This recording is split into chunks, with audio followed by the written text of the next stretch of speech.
Today we're going to talk about video presentation number 2. Specifically, we're going to focus on the genetics. And we're going to talk today about a number of things that as a farmer you need to know and you need to evaluate and you need to make decisions. First of all, the importance of the genetics. Second, the strain you're going to grow. A lot of people grew CBD products. Next year a lot of people will try CBG products. There are hundreds of different strains and different end-use products that you want to consider.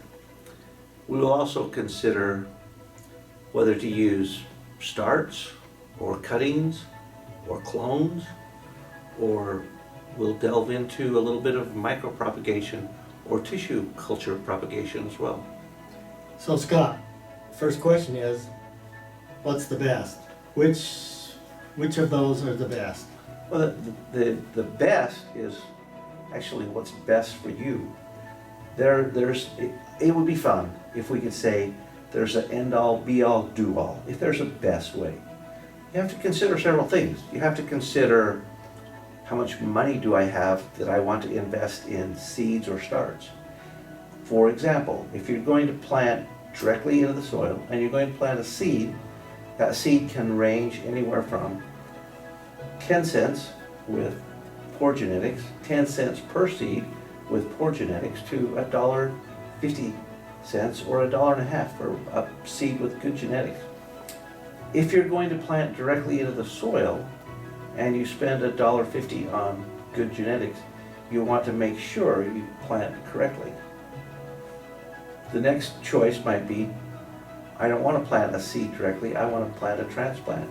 In that case, you're going to have to buy a start or a seedling, and you're going to have to spend anywhere from $1.20 to $5 for, depending on the number of starts you grow, how much you're going to spend on just getting a plant in the ground. So what's the difference in the success rate between paying 10 cents a seed and $5 for a start? In other words, what's the difference in the labor between those two, the success rate, and all those kind of factors? Again, it would be fun if there was one answer that covers all, but it's not. If you're a really good farmer, if you've prepared your soil correctly, and you can plant, you have a history of successful planting and growing, you can plant a seed directly in the ground, and you can pay 50 cents for that seed or 75 cents. You can get better than average genetics, and you can plant successfully directly into the ground.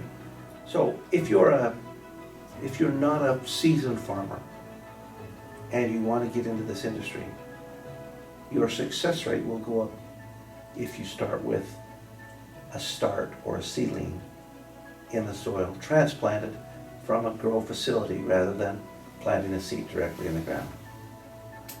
What's the difference in for example, female and male plants, and the difference in the cost of labor between those two options? We'll have, in this series of 12 presentations we do, we will have this ongoing conversation about male versus female. If you buy high value seed, theoretically they will come feminized. Up to 99% will be female. There's still a danger that if a few male plants get in your farm and they pollinate, they can pollinate a large percentage of your plants, which would spell disaster. So in order to prevent that, you're going to have to walk your farm daily. You're going to have people look at every plant daily from about the time they're 5 weeks old to 7 weeks old, and they're going to have to go through a process called roguing the males. You're going to have to pull the male plants out of your farm in order to prevent cross-pollination. So what you're saying is the cheaper way to go may not end up being the cheapest end cost, because if you buy starts, there's a much higher chance that you won't have to do the roguing and checking every plant every day. As is in most things in life, the cheapest way to go isn't always the cheapest way to go. That's So it's difficult to tell if you buy seeds, if you're getting a completely feminized seed. There's probably buying from reputable seed dealers, there's a good chance that you could be in the high 90s. But there are so many people out there that are selling seeds, and you can buy seeds that are 50% feminized, which, as you do the math, that leaves 50% male.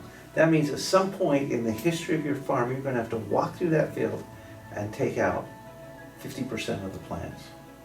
Again, if you do the math, and if you spend a few cents on seeds, but you have to take away half your plants, and you have to go through the labor process to take out half your plants, the cheapest way to go isn't always the cheapest way to go. Okay, explain how you determine whether a seed is male or female. Because as I've looked at that, the only way that I've seen is you have to destroy the seed to determine whether it's male or female, and so you can't test every seed. You cannot. It's true. You can't. But if you rely on reputable seed suppliers, people who go through and in controlled environment, they grow an entire seed crop in exactly the same conditions, using light deprivation, using all the process they use, most good seed people can get pretty close. So if they take 1,000 seeds and test 1,000 seeds and come up with 99.5% feminized, you can safely assume that every plant in that crop, in that grow facility, grown under the exact same conditions, would be feminized. There's no guarantee, but there's a better guarantee that that would be correct rather than mail order seed where you might get 50% or 60% feminized. So let's apply that same concept and analyze why it's better and why it's you get a better control with starts and the different levels, the different types of starts.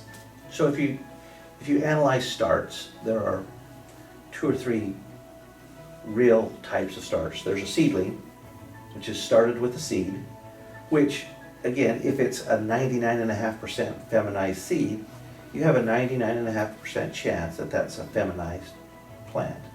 If you start with a clone, which can be defined as either a striking off of a mother plant, or in the case of tissue culture propagation, it would be an exact replica. And in that case, if you take a striking or a clone from a mother plant, which is known to be feminized, or if you take tissue culture or cell culture, which is known to be feminized, then you can be guaranteed that that plant, that start that you put in the ground will be a feminized start.